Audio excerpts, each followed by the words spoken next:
룻기 2장 말씀에서는 모압 땅을 떠나서 베들레헴으로 돌아온 룻과 나오미가 이제 본격적으로 베들레헴에 정착하는 과정을 그려주고 있습니다. 그런데 여기서 우리가 주목할 것이 하나 있습니다. 모든 것을 읽고 다시 베들레헴으로 돌아온 이 여정의 첫 절에 보아스라고 하는 새로운 등장인물을 소개하고 있다는 겁니다. 다 함께 오늘 본문 1절 말씀 함께 볼게요. 나오미의 남편 엘리멜렉의 친족으로 유력한 자가 있으니 그의 이름은 보아스더라. 그러면 이 보아스를 통해서 우리가 뭘 알 수 있느냐? 우리의 기대와 다르게 정말 차원을 넘어서 일하시는 하나님을 발견할 수 있다는 겁니다. 어제 우리가 본 대로 약속의 땅 베들레헴을 떠나버린 궤도 이탈의 삶을 선택했다가 모압에서 모든 것을 잃어버리고 돌아온 나오미와 룻. 그러니 이제 잘못된 선택을 청산하고 이제 본 궤도로 돌아와 새로운 삶을 시작하려는 나오미와 룻에게 보통은 기대되는 것이 어떤 거겠습니까? 이 사람들 지금 가진 게 없으니까 기적적으로 먹을 것을 마련해 주신다든지, 혹은 정말 귀한 기가 막힌 귀인이 나타나서 기거할 집을 장만해 주거나, 혹은 의식주를 해결해 주는 것, 요 정도 기대하고 있을 겁니다. 요 정도만 돼도 얼마나 감사한 일입니까? 하지만 하나님께서는요, 이 돌아온 나오미와 룻을 위해 준비하신 것, 이건 우리의 기대나 우리 생각과는 전혀 차원이 다른 것이었습니다. 그저 사람의 생각에는 먹을 것, 입을 것, 잠잘 것, 의식주, 이 정도로 사소한 것만 장만해 주길 바라고 있다면, 이것만 해도 감사하다고 한다면 하나님께서 완전히 아예 이 문제 자체를 한 번에 뛰어넘을 축복의 통로를 예비하고 계시다는 겁니다. 그것이 바로 보아스라는 사람인 겁니다. 그러므로 하나님께서는 이 불쌍한 두 여인을 위해 다른 무엇이 아닌 바로 이 사람을 준비해 놓고 계셨습니다. 그렇다면 성도님들, 이 보아스가 어떤 사람입니까? 오늘 본문 1절의 소개대로 이 사람은 유력한 자다라고 합니다. 여기서 유력하다라는 말은요, 어려운 말이 아니라 재산이 많다 이런 뜻입니다. 그래서 세번역 성경에는 재력이 있는 사람이다 라고 하고요, 공동번역 성경에서는 유력한 재산가라고 소개를 합니다.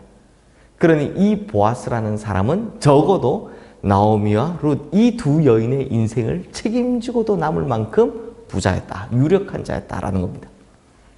그러므로 성도님들, 우리는 이 룻기 2장 1절 말씀을 보면서요, 무릎을 탁 쳐야 됩니다. 너무나 사소한 것, 먹는 것, 입는 것, 자는 것, 이런 얕은 것을 기대하는 우리에게 하나님께서는 정말 본질적으로 차원이 다른 걸 예비해 두고 계셨구나. 이 모든 문제들을 한 번에 해결할 만한 엄청난 사람을 준비해 두고 계셨구나 하는 걸 발견할 수 있기 때문입니다. 사랑하는 성도님들, 이사야 55장 8절에서 9절 말씀에는 이렇게 기록되어 있습니다. 이는 내 생각이 너희 생각과 다르며 내 길은 너희의 길과 다름이니라. 여호와의 말씀이니라.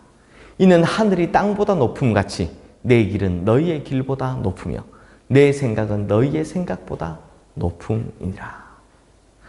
또 고린도전서 1장 25절 말씀에는 하나님의 어리석음이 사람보다 지혜롭고 하나님의 약하심이 사람보다 강하니라 라고 말씀합니다. 그러니까 성도님들, 제가 무슨 말 하느냐, 하나님의 생각은요 그냥 얕은 우리 생각과는 차원이 다르다라는 겁니다. 하나님께서 인도하시는 길은 우리가 추구하는 길과는 질적으로 차원이 다른 겁니다. 보통 우리는요, 당장 눈에 보이는 것을 달라고 합니다. 무엇을 먹을까, 무엇을 입을까, 무엇을 마실까, 이것이 우리의 걱정거리이고 우리 기도 제목들이라고 합니다. 하지만 하나님께서는 그와는 완전히 다른 본질적인 것을 제공해 주시길 원한다는 겁니다. 문제가 있으면 그 문제를 완전히 본질적으로 열어젖힐 열쇠를 주시길 원한다는 겁니다. 그러니 우리가 그분의 생각을 다 헤아릴 수 없고 그분의 높은 뜻을 다 이해할 수 없는 거죠. 그러니 우리가 고민해봐야 소용없는 겁니다. 하나님께 맡기는 게 맞죠. 그러므로 우리 시흥의 성도님들은 오늘 보아스의 등장을 통해서 여호와 이레의 하나님을 보고 우리 생각보다 더 크신 하나님을 보듯이 이제 우리의 하나님을 믿으면서 그렇게 인도하시는 하나님을 경험하시는 성도님들, 그렇게 채워주시는 하나님을 경험하시게 되는 성도님들 되시기를 주님의 이름으로 축원합니다. 기도하겠습니다. 하나님 아버지, 하나님은 우리의 생각보다 더 크신 분이십니다. 그저 더 크신 분이 아니라 땅이 하늘과 차이가 나듯 정말 우리 생각이 땅과 같다면 하나님의 생각은 하늘과 같고 그렇게 우리를 인도하시는 분이십니다. 그러므로 주님, 우리가 고민하며 애쓰며 우리 힘으로 우리의 문제를 해결해 가려는 것이 아니라 혹은 지금 눈앞에 보이는 것 해결됐다고 그것으로 감사하는 것이 아니라 진짜 이 모든 문제의 근본을 해결하실 하나님의 그 높은 차원을 기대하며 하나님께 맡겨 하나님께 감사할 수 있는 우리 모든 성도님들 되게 하여 주시옵소서. 예수 그리스도 이름으로 기도드리옵나이다. 아멘.